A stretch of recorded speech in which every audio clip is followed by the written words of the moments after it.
ጋማ የምታምነው እሺ ኖርማል ይሄንኛው ህግ ነው የተሻለ ብለህ የምታምነው ማለት አንድ ባል ሚስቱ ቢደበድብ በህግ ይጠየቃል። እንደ ሸሪዓው ግን ከሆነ ደግሞ ቢደበድባት አይጠየቅም። አንተ እንደምትለው መደብደብ አይደለም ቁርአኑ እዛ የሚያስቀምጠው ያየሁት ነበርና አንተ እንደምትለው ደብድቦ አይደለም የሚለው። ምንድነው የሚለው?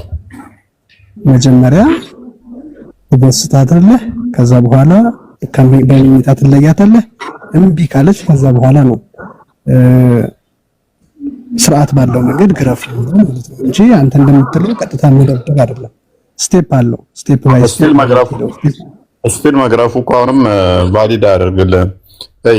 ለወንዱ አራት ሚስቶ የተፈቀደውለት ይሄንን ነፃ ምርጫ ከተሰጠው መንገዱን ከፈተለት። አራት ሚስት አለችው ባልጋ ተለይ ከተባለ ሰበብ እየፈለገ ሶስቱ ጋር እየተኛ አንደኛይቱን መበደል ይችላል። ባልጋ ተለያ ስለተባለ ሶስቱ ጋር እየተኛ እሷን እንደፈለገ ሊጫወትባት ይችላል። አንድ ምታት ስለተባለ እንደፈለገ ሊመታት ይችላል። ይችላል።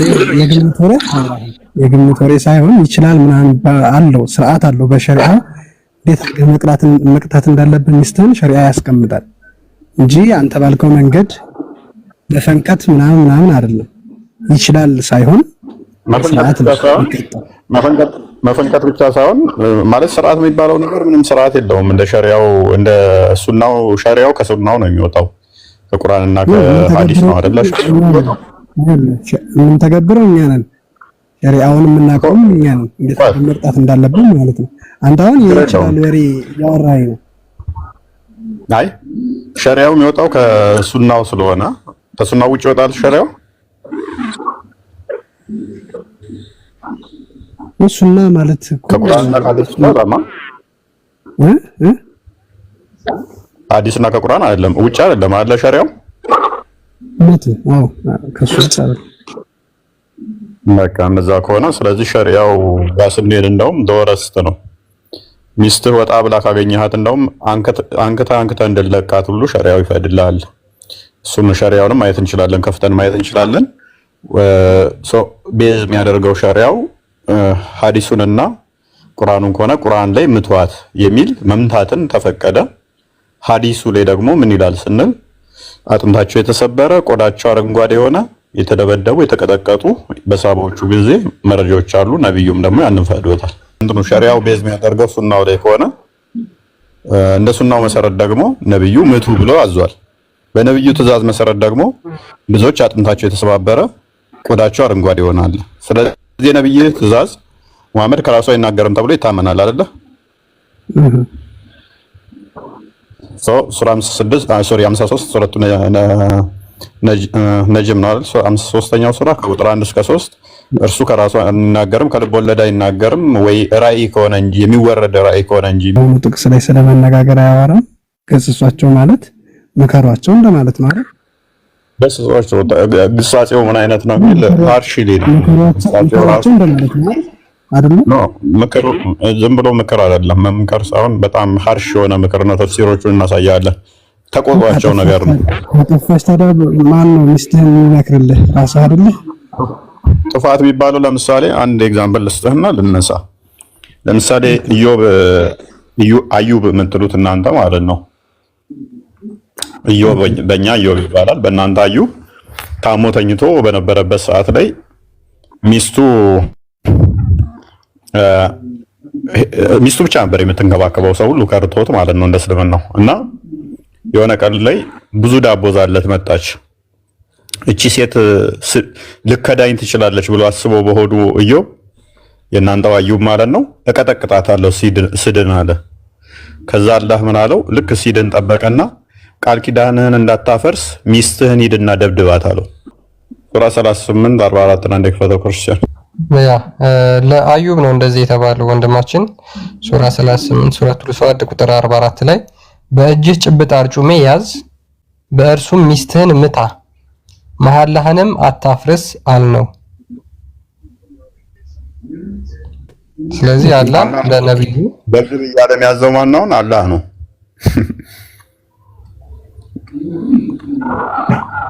እስኪ ከመጀመሪያው ጀምሬ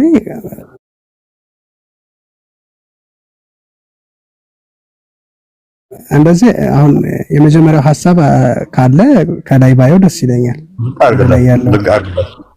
ልክ አድርግለት። ታሪኮቹ አይገናኙም። ባሪያህን ኢዮብን አወሳ ነው። ስለ ኢዮብ እንደሚያወራ ባሪያችንን ኢዮብን አወሳናቸው አወሳላቸው። እኔ ሴጣን በጉዳትና ለእርሱም ከኛ ዘንድ ለችሮታ ባለ አእምሮችንም ለመገሰጽ ቤተሰቦቼን ከነርሱም ጋር መሰላቸውን ሰጠነው። አፋርገው በእጅህም ጭብጥ አርጩሜን ያዝ፣ በእርሱም ሚስትህን ምታ፣ መሐላህንም አታፍርሳል ነው። እኛ ታጋሽ ሆኖ አገኘነው። ምን ያማረ ባሪያ! እርሱ በጣም መላሳ ነው። አፋርገው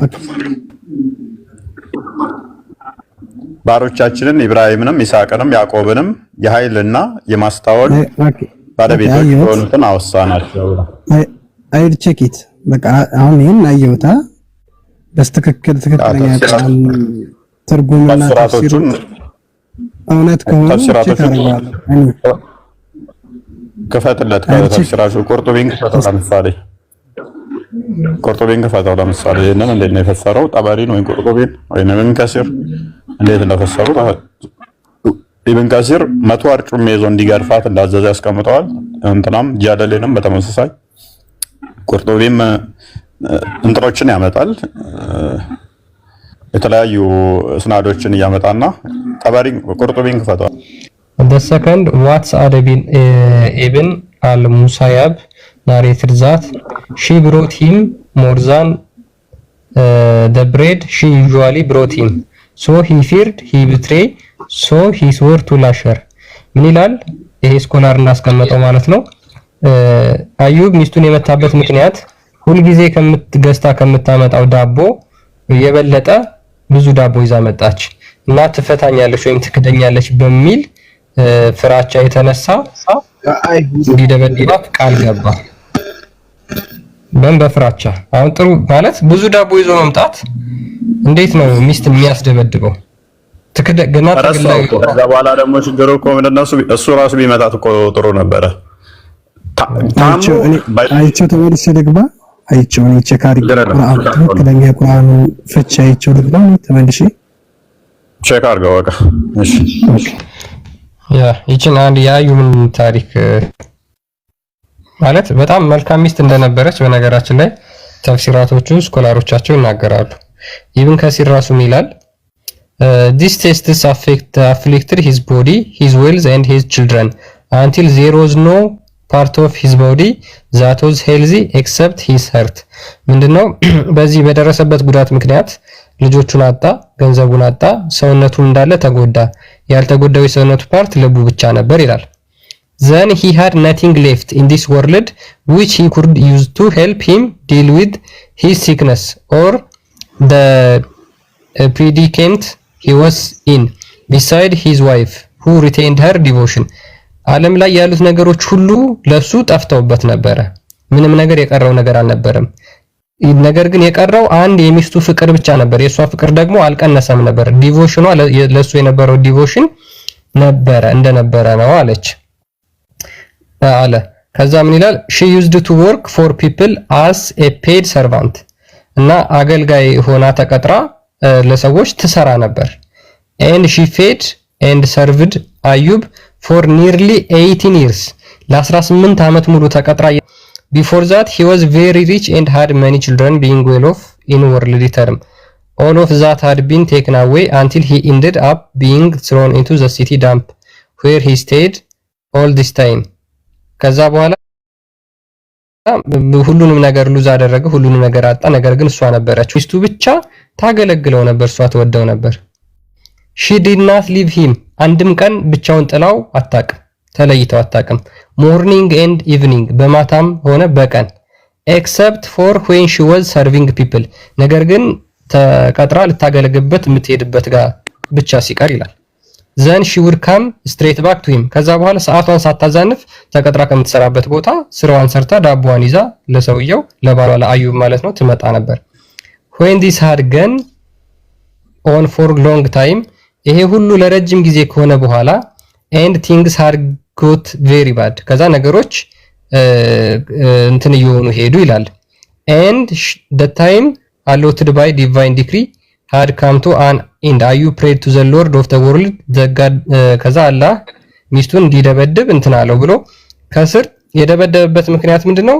ሚስቱ አንድ ቀን ሄዳ ተቀጥራ የምትሰራበት ሰዓት ረጅም ሰዓት ቆይታ መጣች። አዩብ ምን አለ? ሚስቴ ዛሬ ከመጣች እደበድባታለሁ ብሎ ቃል ገባ ለራሱ። ከዛ በኋላ ሚስቱ መጣች፣ እሱ ትቶት ነበረ። አላህ ሚስትህን ከመደብደብ ለምን ረሳ ብሎ ይህንን የቁርአን ክፍል አወረደ ማለት ነው። እንደዚች አይነት መልካም ሴት እንድትደበደብ ለምንድን ነው ቁርአን እንኳን የሚፈቅደው? ይህን የሚያክል ነገር ሚስትህን ምታ ብሎ ትእዛዝ ይሰጣል። ነብይ እኮ አይደለም አላህ የተባለው እኮ ነብይ ብቻ ሳይሆን ነብዩማ አጥንታቸውን ሰባብሩ ነው፣ አጥንታቸውን እንዲሰባበሩ ነው ትእዛዝ የሰጠው። ያ አስባል ተቀጥራ ቀን ከሌሊት 18 ዓመት ሙሉ ታመህ ተኝተህ አልጋ ላይ ወድቀህ ሳለ 18 ዓመት ሙሉ ተቀጥራ ሰርታ ዳቦ ቤት ተቀጥራ የምታገለግል ሚስትህ አንድ ቀን ቆየት ብላ ብዙ ዳቦ ዛ ስትመጣ እንዴት አባቷ ቆየት ትላለች? እቺ ብዙ ዳቦ ዛ መታለች፣ ወደፊት ልከዳኝ ትችላለች፣ ስድን እቀጠቅጣታለሁ። እፎይ ምን ነው ደብሩ አዲሱ ቁርአንም ተፍሲሮችም አሉ፣ ሐዲስም አለ። ስለያዩ ባህላውና ተጀስተኛለ አንድ ጥቅስ ይገስልኝ። ኦኬ 38ኛው 44ኛው አያ እሺ እና ትርጉሙን በፈልግ መጀመሪያ ቁርአኑን አንብብልኝ። እሺ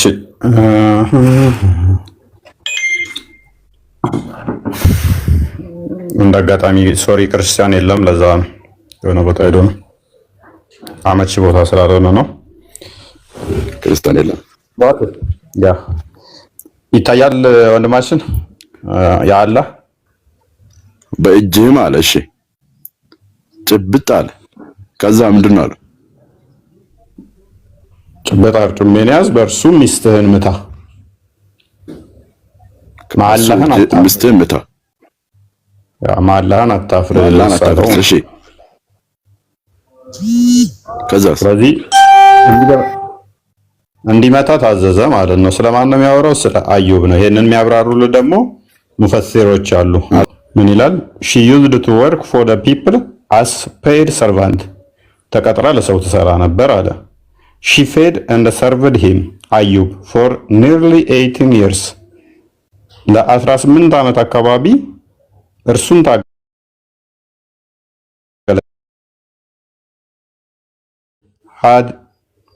had many children being well off in worldly terms. All of that had been taken away until ended up being thrown into the city dump, where he stayed all his time, shunned by relative and a stranger alike. በፊት ምን ነበረው አለን? ብዙ ልጆች የነበሩት ሀብታም የነበረ ነገር ግን አሁን ያለበት ከተማ ውስጥ ቆሻሻ ወደዛ ወደ ቆሻሻ የተጣለ ምንም ንብረቱም ልጆቹም የተወሰደበት ሆኗል አለን። ምን ሲቀረው? except for when she was serving people, then she would come straight back to him. When this had gone on for a long time, things had gotten very bad.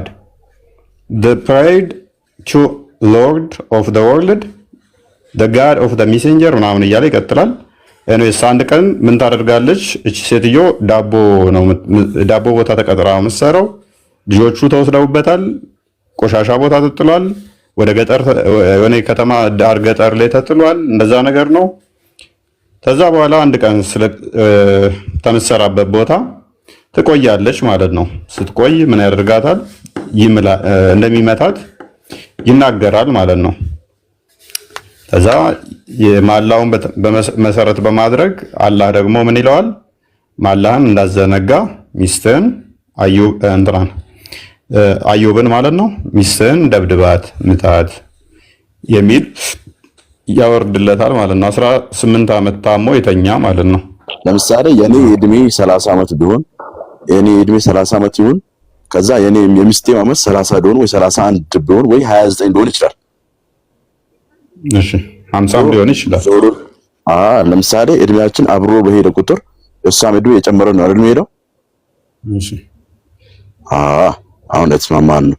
ስለዚህ ልጅ ለምሳሌ ወለደ እንበልና ልጄ ሲያጠፋ ቀጠዋለሁ በማይጎዳ መልኩ። በምን አይነት መልኩ? ለምሳሌ በቀጭን ዱላ ገርፈዋለሁ አይደለም እንዴ? እሺ አሁን ለምሳሌ ሚስቴም ደጋግማ እንደዚህ አይነት ጥፋት ስታጠፋ በምን አይነት መልኩ ነው የሚቀጣት? ምንም አልተሰጠም። በምን አይነት መልኩ ነው? ለምሳሌ አሁን ለምሳሌ ሚስቴ ናት አይደለም እንዴ? አጥንቷ እስከሚሰባበር ነው መቀጠቀጣት።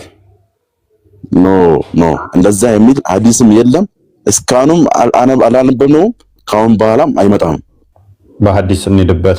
ሎክ ሱናን አቢ ዳውድ ነው የሚገኘው ሐዲሱ 22 28 ላይ ይገኛል። ግሬዱ ይታያል ወንድማችን። ሶሂህ አልባኒ ሳሂህ ያለውን ያው ዝቅ አድርገው እንግሊዝኛው ሲሆን አረብኛውን ዝቅ አድርገው በራሴ ጻፈው። ይሄው ሳሂህ እሺ። ተራኪዋ ማነች? አይሻ ነች። አይሻ ማነች? የነብዩ ሚስት ነች። በ6 ዓመቷ ያገባት በ9 ዓመት የተገናኛት ማለት ነው። ሀቢባ daughter of Saul was the wife of Thabit bin Qais Shamia. እቆያ እንደሚታርክ he beat her and broke some of her parts. Habiba daughter of Saul was the wife of Thabit ibn Qais Shams. He beat her and broke some of her part. እቺ ሀቢባ የምትባለው የሳል ልጅ የታቢት ቢን ቃያስ ለሚባለው የሱ ሚስት ይደበድባትና አጥንቶቿ የተወሰኑ ክፍሎችን ይሰባብራል። he beat her መታት። ተዛስ ምን አደረጋት? and broke some of her part የተወሰኑ ሰውነት ክፍሎቿን አደቀቀው። so she came to the prophet after morning and complained to him against her husband. እዛች የሳህል ሚስት በጠዋት ትመጣና ለነብዩ ስለ ባለቤቷ ቅሬታዋን ታሰማለች። ይሄው አካላቴን አደቀቀኝ፣ ይሄው ሰባበረኝ ብላ አቤቱታ ታሰማለች። የሚያዝንላ መስሏት the prophet called on Thabit bin Qais and said to him ነብዩ ከዛ ታቢት ኢብን ቂያስን ይጠራዋል። ከዛም እንዲህ ይለዋል take a part of her property and separate yourself from her ንብረቷን ከሷ ውሰድና ድርሻውን ውሰድና ተለያት አለ። he asked is that right messenger of Allah ይሄን ማድረግ ትክክል ነውን ያላ መልእክተኛ ሲል ጠየቀው። ምክንያቱም አካላቷን አድቆ ሰባብሯት ለነብዩ ቅሬታ ልታሰማ ሄዳ ነብዩ ጭራሽ ምናለ ንብረቷን ንጠቅና አባረጠለው። ይሄን ማድረግ ይቻላልን ያላ መልእክተኛ ብሎ ጠየቀ ባሏ። he said yes ነብዩን አለ አዎ ይቻላል። he said I have given her 2 gardens of mine as dowry and they are already in her possession. ሁለት መሬቶች እንደ ጥሎሽ ለሷ ሰጥቻት በሷ ንብረት በሷ እጅ ነው ያሉት፣ ንብረት የሷ ሆነዋል አሉ። the prophet said ነብዩም እንደዚህ አለ take them ንጠቃት ውሰድባት and separate yourself from her እና ራስን ከሷ ላይ ያሉ ንብረቷን ንጠቃት፣ ሰጣትንም ተቀበላት፣ አባራት፣ ሰባብሯት፣ አድቋት፣ አጥንት አልባ አድርጓት። ፍትህ ፍለጋ ስትሄድ ነብዩ ምን አይነት ፍትህ ሰጠ? ያላትን ንብረት ንጠቅና ተለያት። በነብዩ ጊዜ የነበሩ ሴቶች ኮምፕሌን የሚያደርጉት ምንድን ነበር? ባሎቻቸው እየሰበሯቸው፣ እየደበደቧቸው፣ እያበለዟቸው ነበር የሚመጡትና በዚህ ጊዜ ያሉ ሙፈሲሮች የሚሉትን ላሳያችሁ አንድና ሉክ ምን ይላል መሰላችሁ? አጸያፊ የሆኑ ቃላትን ተናገሯቸው ይላል። ይሄም ካልሰራ ይልና ስትራይክ ዘም ኢፍ ኢት ሪፎርም ሄር ፎር ሂም ኤንድ ኮምፔል ሄር ቱ ፉልፊል ሂዝ ራይት መብቱን የሱን መብት ሊያሟላለት የሚችል መስሎ ከታየው ይደብድባት ይላል። ይደብድባት ይልና the striking in this verse is non-severe disciplinary striking which does not break a bone or disfigure a limb such as shove ነገር ግን ሲደበድባት ይላል አጥንት መስበር አይቻልም። አሁን እዚህ ጋር የሙፈሲሮቹ አንድ ያልተረዱት ሐሳብ ምንድነው? አጥንቷን መስመር አይችልም፣ አጥንቷንም ማውለቅ አይችልም ይላል። አጥንቷን እስኪያወልቅ ድረስ የመደብደብ ስልጣን አለው ማለት ነው ወንዱ። አጥንቷ አይሰበር እንጂ በዚህ ሙፈሲር አይን፣ በዚህ ሙፈሲር እይታ አጥንቷ እስኪሰበር ድረስ ወይም ደግሞ አጥንቷ አይውለቅ እንጂ እስከዛ ድረስ መደብደብ ይችላል። ሉክ ለምሳሌ በቃሪያ ጥፊ ቢያጮላት አጥንቷ አይሰበርም፣ አጥንቷ አይወልቅም። በርግጫ ቢላት አጥንቷ አይሰበርም፣ አጥንቷ ላይወልቅ ይችላል። ሚያማት ህመምስ ምን አይነት ሊሆን ይችላል? ወላሁ አለም እሱን። ከዛ በኋላ ነገር ግን ይላል እንደዚህ ደብድቧት ሉክ so if it leads to death እንደዚህ ደብድቧት ወደ ሞት የሚያመራ ከሆነ ወይም ደግሞ ከገደላት አሁን ሚስቱን ነው ከገደላት ብለው የሚያወሩት ከድብድብ ወጥተው መግደልና መገዳደል ውስጥ ደርሰዋል ማለት ነው። ይሄ የሚያወራው በነገራችን ላይ ስለ ጦርነት አይደለም። ሚስትን ደብድበ ከገደልካት አንድ ወንድ ሚስቱን ደብድቦ ከገደላት ምን አለ ማለት ነው? the compensation is required ካሳ የግድ መክፈል አለበት ይላል። እና እስልምና እኮ ጽድት ያለ ሃይማኖት ሚስቱን ደብድቦ ከገደላት ካሳ ይከፍላል። እስልምና ውስጥ ብቻ እኮ ነው እንደዚህ አይነት ፍትሃዊነት ያለው። እስልምና በጣም ፍትሃዊ ነው። ሚስቱን አጥንቷን ሰብሮ ከገደላት ካሳ ይከፍላል ለቤተሰቦቿ። ሉክ ይሄ እስልምና ነው በነገራችን። ባልና ሚስትን ስለመገዳደል ቁጭ ብለው ባል ሚስቱን ከገደለ ብለው ፈትዋ ይሰጣሉ። ደብድቦ ከገደላት አንተ ባል ለምሳሌ አንተ ተናደ ሚስትህን ብትመታትና ብትገላት ክርስትና ባልየው ለቤተሰቦቿ ካሳ ይክፈል የሚል አለ? የለም። አየህ እስልምና የተብቃቃ ነው። ምታት ብቻ ብሏል አቆመም። ስትመታት ከሞተች ካሳ ክፈል ብሏል። ይሄ ነው እስልምና። ለሁሉ ማሳለው እናንተ ስለማይገባችሁ ካሉ ስለማትረዱ ነው። እናንተ ልባችሁን አጥማችኋል። ላላ ያጠመመው ማን ያቀናዋል? ድሮስ ምድረ ካፊር ገስጿቸው የሚለውን ሲፈስር ምን ብሎ ነው የፈሰረው መሰላችሁ? እንዴት ነው ትልቁ ላይ ምን እንዳለብኝ ያላቅም ብቻ ላንብብላችሁ ይላል። it was said እንደተባለው abandon come from hujar abandon ወይም ደግሞ ገስጿቸው የሚለው ቃል የመጣው ይልና which is an ugly form of speech እጅግ በጣም ጸያፍ ቆሻሻ በሆነ ቃል ስደባት meaning speak harshly to them and have intercourse with them for sexual intercourse የሚያስቀይም ስድብ እየሰደብካት ምን አርጋት? ወሲብ አድርጋት። ሂጅ አንቺ ቆሻሻ እያልክ ሚስትህን የገዛ ሚስትህን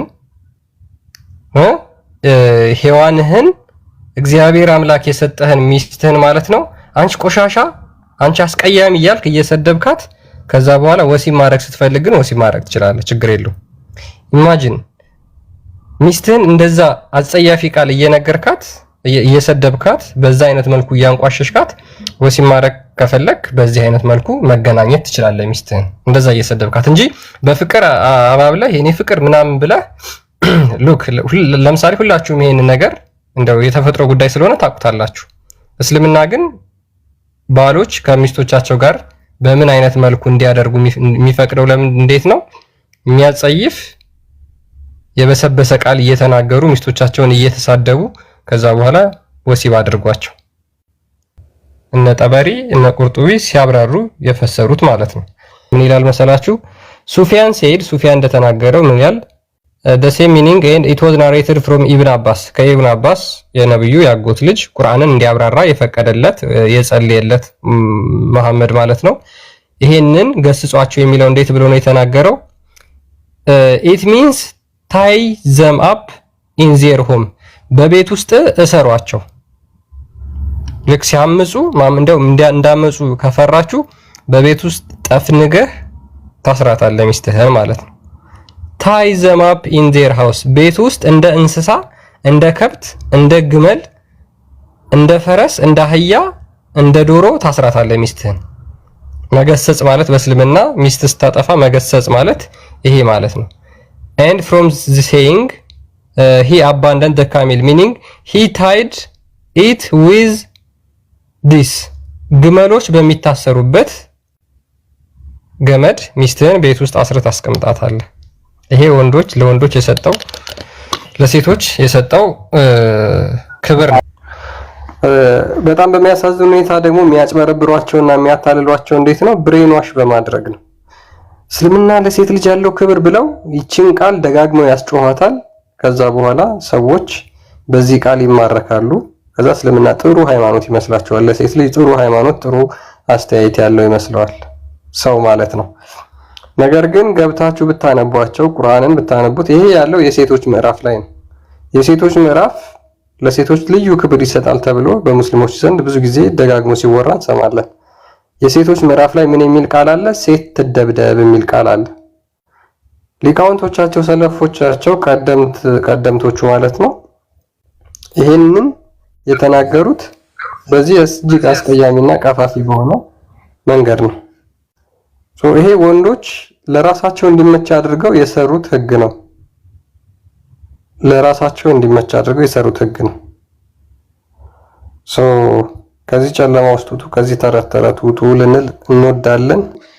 እስልምና የወንዶች የበላይነት የነገሰበት፣ ሴት ደግሞ ተጨቁና የምትኖርበት እምነት መሆኑን የምታውቀው ከኡስታዙ ንግግር ሉክ ስለሚመግባት ስለሚያለብሳት ወንዱ ይበልጣል፣ በሜንታሊቲም በምንም ነገር ይበልጣል አለ። ኢማጂን ስለሚያለብሳት ስለሚመግባት ብለው ይናገራሉ። እሺ መመገብ የምትችል ሴትስ ለምሳሌ ሀብታም ሆና ድሃው እንዳግብታ ያንን ወንድ እያለበሰችውና እየለመገበችው የምትኖር ከሆነስ እሱ ሲያምጽባት መደብደብና መግረፍ ትችላለች? እንደዛ ሱራ 2 128 ቼክ አንዴ ክፈተው እያየሁት ሊደረስ ይችላል።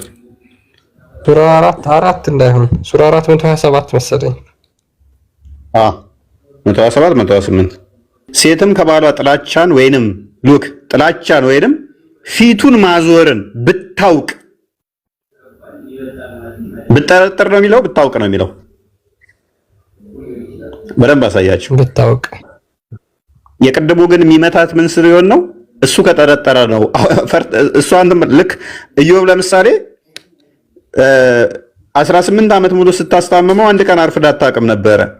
አንድ ቀን ስታረፍድ እቺ ሴትዮ ወደፊት ልታምጽብኝ ትችላለች ብሎ ጠረጠረ። እሷ አምጻበት አይደለም። ከዛስ እመታታለሁ ስድን አለ። ከ18 ዓመት በኋላ ታሞ ሲድን ደበደባት። አምጻ ሳይሆን ስለጠረጠረ። እዚህ ጋርስ ግን ሴቷስ ካወቀች እሱ እንዲያመጽባት ኢዮብ ቅድም ልታምጽብኝ ትችላለች ብሎ 18 ዓመት ዘመድ፣ ቤተሰብ፣ ጎረቤት እንዳለ ከርተውት እሷ ብቻ ስታስታምመው ኖራ ተቀጥራ እየሰራች አንድ ቀን አረፈደች ብሎ ወደፊት ልታምጽብኝ ትችላለች ስድን እንደበድባታለሁ አለ። ቀጠቀጣት። አምጻበት ሳይሆን ወደፊት ልታምጽ ትችላለች ብሎ ስለሰጋ። ሂር ሴትም ከባሏ ጥላቻን ወይንም ፊቱን ማዞርን ብታውቅ፣ እንደ ጠላት ብታውቅ፣ ፊት እንዳዞረባት ብታውቅ፣ በመካከላቸው መስማማትን ቢስማሙ በሁለቱ ላይ ኃጢአት የለም። መታረቅም መልካም ነው። ነፍሶችም ንፉግነት ምናምን እያለ ይቀጥላል።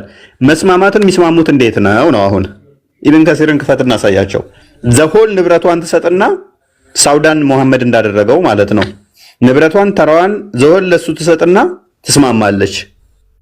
ምን አይነት ስምምነት? እንደ ጠላ ታውቃለች። ፊት እንዳዞር እንደነሳ ታውቃለች። አልጠረጠረችም፣ አውቃለች። ኦልሬዲ ሺ ነው። ተዛስ ንብረቷን ዘሆል ትሰጣለች ለሱ። ከዛስ እንዳይፈታት ብቻ እንደ ዕቃ ቤት ውስጥ ትቀመጣለች። ከሷ ጋር ግንኙነት አያደርግም። ለሷ ምንም ነገር አይገዛላትም፣ ምንም ነገር አይሰጣትም። እሷ እንደ ዕቃ ቤት ውስጥ ትቀመጣለች።